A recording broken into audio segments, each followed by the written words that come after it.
예수님은 인간일까요? 신일까요? 논쟁이 물리력에 의해서, 힘에 의해서 다항제로 교통정리가 된 거죠. 저는 이게요, 향후 1000년 이상 기독교 세계에 엄청난 스노우볼을 넘겼다라고 생각을 해요. 너 이단 오리엔트 정교회다. 그 러시아나 발칸반도 쪽에서 많이 믿는 동방정교회, 그 종파랑 같은 종파 아니야? 비슷한 거 아니야? 여러분, 크리스마스가 며칠이죠? 12월 25일입니다. 그런데요, 모든 나라의 성탄절이 12월 25일이 아닙니다. 대부분의 나라에서는 12월 25일이 맞는데, 러시아나 세르비아, 약간 이쪽 나라에서는 1월 7일을 성탄절로 계산을 합니다. 왜냐? 달력이 달라서 그렇습니다. 우리가 지금 쓰고 있는 양력 달력은 그레고리력입니다. 이게 이제 1582년에 그레고리오 13세라는 교황이 개정한 달력이고요. 그런데 러시아나 세르비아 이쪽에서는 성탄절 계산을 율리우스력으로 합니다. 이건 기원전 46년에 그 로마 제국의 영대 황제라고 불리는 율리우스 가이우스 카이사르의 주도로 만들어진 달력이죠. 그러면 나라마다 크리스마스 계산을 왜 다르게 하는 걸까요? 종교 때문에 그렇습니다. 러시아, 세르비아 이쪽은요, 동방정교회가 우세한 나라입니다. 동방정교회에서는 아직도 율리우스력을 씁니다. 그레고리력을 개정한 사람이 아까 제가 누구라 그랬죠? 로마 가톨릭교회 수장인 교황이었거든요. 그레고리력을 도입하면은 가톨릭 교황의 권위를 동방정교회에서 인정한 꼴이 되잖아요. 그래서 지금도 율리우스력 기준의 성탄절인 1월 7일을 기념하는 겁니다. 벨라루스에서는 가톨릭의 성탄절인 12월 25일, 정교회의 성탄절인 1월 7일을 모두 기념하기도 해요. 흥미로운 거는요, 그 카프카스 산맥 남쪽의 아르메니아에서는요, 1월 7일도 아니고 1월 6일을 성탄절로 기념한다고 합니다. 이건 또 아르메니아 사도교회에서의 전통이라고 해요. 예수님의 탄생을 기원하는 성탄절마저도 예수님을 믿는다고 하는 기독교 사이에서도 이렇게 다릅니다. 성탄절만 그렇겠습니까?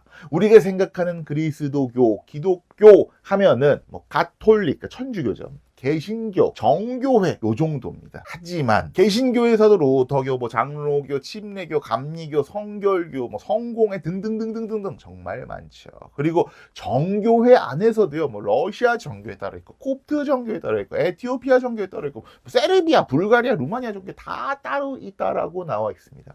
같은 예수님을 믿는 사람들이라고 하지만은 종파별로, 분파별로 묘한 거리감도 있고요. 유럽에서는 종교 때문에 일어난 전쟁도 정말 많았습니다. 기독교는 왜 이렇게 분파가 많은 걸까요? 예수님 때문에 그렇습니다.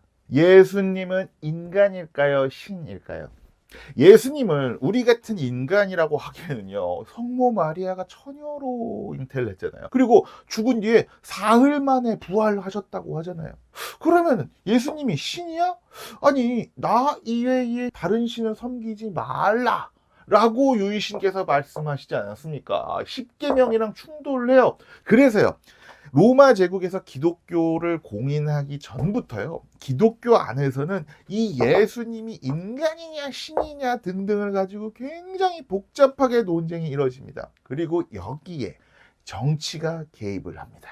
서기 313년이죠. 로마 제국의 황제인 콘스탄티누스 1세, 콘스탄티누스 대제가 기독교를 로마의 정식 종교로 인정을 해줍니다.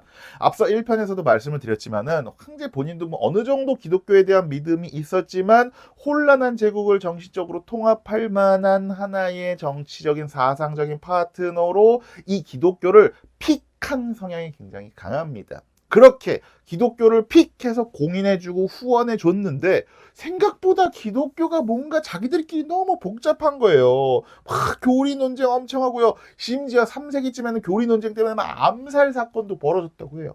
결국에는요, 콘스탄티누스 대제가 기독교 교리 논쟁에 개입을 합니다.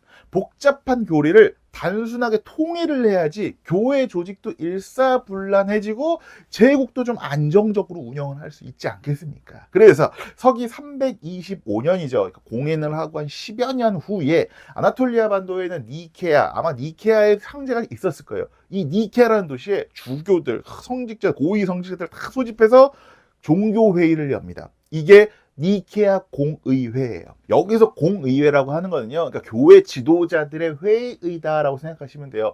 교회 교리라든지 아니면은 무슨 규범, 그러니까 행정적인 것들, 이런 것 다 중요한 문제를 결정할 때 공의회를 열어서 다 같이 모여서 회의를 하고 결정을 합니다. 그런데 이거를 누가 주최를 해요? 황제, 콘스탄티누스 황제가 주최를 하는 거예요. 황제, 결국 이게 정치 권력이잖아요.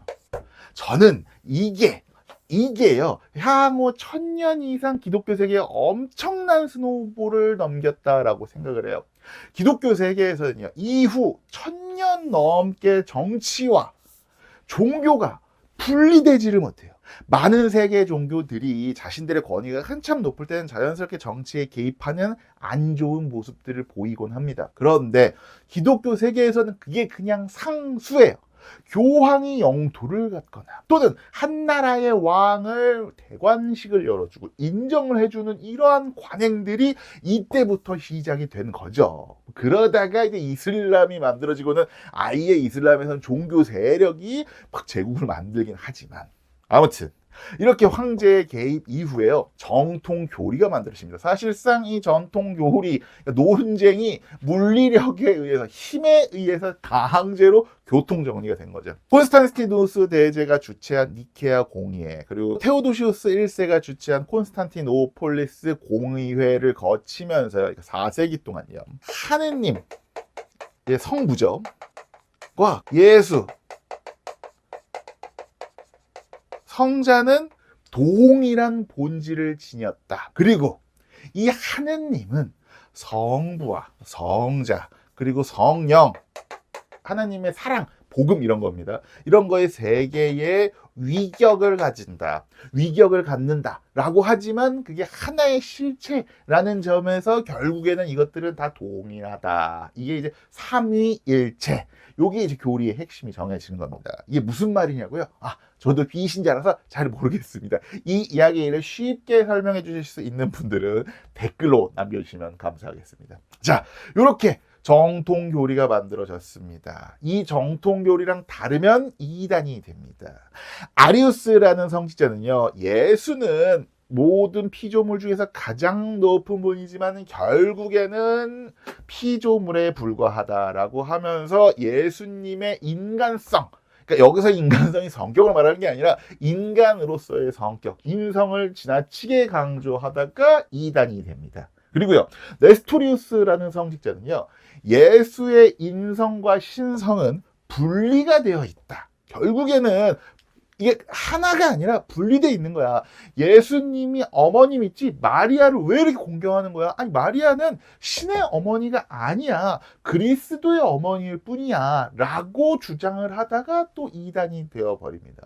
에우티케스라는 성직자는 예수님은 본질적으로 신이기 때문에 인간적인 부분도 결국에는 이 신성에 다 흡수가 됐다 라고 신성을 또 강조를 하다가 이단이 되어버립니다. 여기에 이제 반박 논리가 뭐냐, 그러니까 예수님의 인성과요, 신성, 성부와 이 성자는 결코 분리될 수도 없고 그렇다고 혼동될 수도 없는 그냥 두 개의 본성으로 같이 존재한다 라고 말을 합니다. 솔직히 말해서 이게 무슨 말씀인지 잘 모르시겠잖아요. 저도 솔직히 이런 초기의 교리 논쟁이라든지 이단, 파문, 이런 논쟁이 그 당시에 이제 로마 교회, 콘스탄티노플 교회, 알렉산드리아 교회, 안티오크 교회, 이런 교회 내에서의 뭔가 정치 싸움에서 비롯된 게 아닌가. 약간 로마 교회에서 안티오크 교회라든지 알렉산드리아 교회, 콘스탄티노플 교회를 견제하려고 자꾸 너 이단 이런 게 아닌가라고 저는 생각을 하거든요. 혹시라도 비신자인 저를 좀 뭔가 교리적으로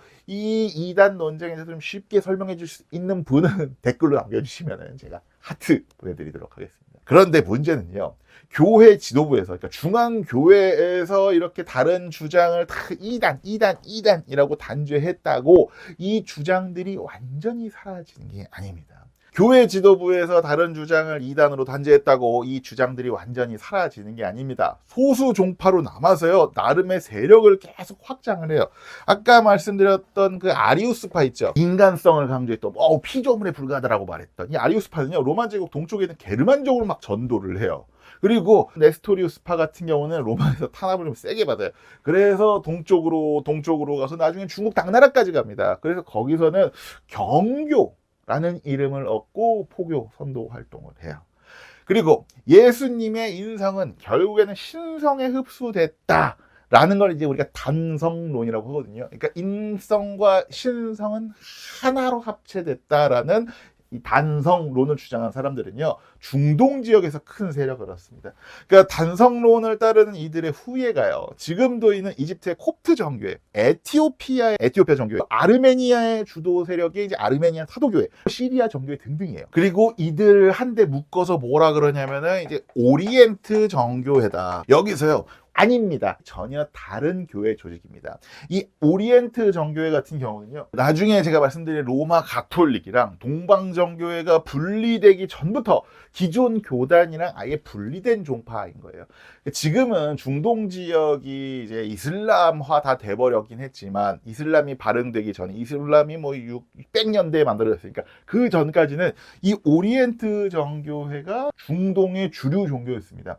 오리엔트와 동방 정교회를 굳이 구분하자면, 오리엔트 정교회는 그러니까 중동 지역에서 토착화된 기독교입니다. 토착화된. 그리고 동방 정교회 같은 경우는 이제 우리가 동유럽, 러시아를 기반으로 하고 있는 비잔티움 제국, 동로마 제국, 그리스 문화의 영향을 많이 받은 교회를 이제 동방 정교회다라고 이해를 하시면 됩니다. 그리고요, 지금 제가 말씀드린 거죠. 제가 주로 단성론이다라고 말씀을 드리긴 했는데, 오리엔트 정교에서는요, 이 단성론, 그러니까 인성과 신성이 단일하다라고 말하는 요 말을 좀 싫어해요. 그럼 프레임인 거죠. 프레임이다. 우리는 단성론이 아니다, 합성론이다. 이게 무슨 차이인가? 인성이 신성에 흡수된 게 아니라 인성과 신성이 합쳐졌다라고 우리는 말하는 거야 라고 말을 해요. 그리고 이 오리엔트 정교의 사람들이요, 451년에 그러니까 단성론은 다 이단이야 라고 규정했던 그 칼케돈 공의회라는 공의회가 있습니다. 그 공의회에 반대하는 거잖아요. 이게 이단이야? 아니야, 이거 이단 아니야, 이렇게 주장할 수도 있어. 칼케돈 공의회, 나 니들 인정 못하겠어 라고 하는 교회라서 이 사람들을 뭐라고 부르냐면은 비칼케돈파 교회, 이렇게도 불리는 겁니다. 이제 그럼 칼케돈파 교회도 있을 거 아니에요? 그러니까 지금 주류 기독교 종파들 있지 않습니까? 뭐 동방정교회, 로마 가톨릭, 개신교들은 이 칼케돈파 공의회를 인정을 해요. 그러니까 그 사람들은 주류 기독교인 거죠. 우리가 불교에서도 대승불교, 소승불교가 이제 대승불교 차원에서 만들어낸 프레임이니까 소승불교 대신 상자부 불교라는 말을 쓰자라고 하는 것처럼, 오리엔트 정교에도 단성론이라는 말 대신 뭐 합성론이라든지 뭐 비칼케돈파 교회라고 부르는 게 조금 더 뭐 중립적인 표현이다라고 하네요. 세르비아의 정교는 세르비아 정교회 이렇게 써 있어요. 그럼 이게 세르비아 정교회는 동방 정교회랑 다른 건가? 아니, 같은 식구끼리 이런 식으로 간섭하고 그러시면 안 되죠. 불가르죠? 그래, 너희 커졌구나. 오케이, 너희 그래, 이제 개별 교구로 니들이 알아서 운영하면 돼. 오케이. 우리 너무 상관하지. 그냥 교회만 좀 믿어줘. 오케이. 피핑하면 내가 로마 교황이랑 눈이 딱 맞은 거야. 너도? 나도. 동로마? 너 뭐야 이 자식아. 보통 기독교의 역사에서는요, 여기까지만 딱 합니다. 하지만 많은 학자분들은요, 동서교회의 진짜 분열을 다른 사건으로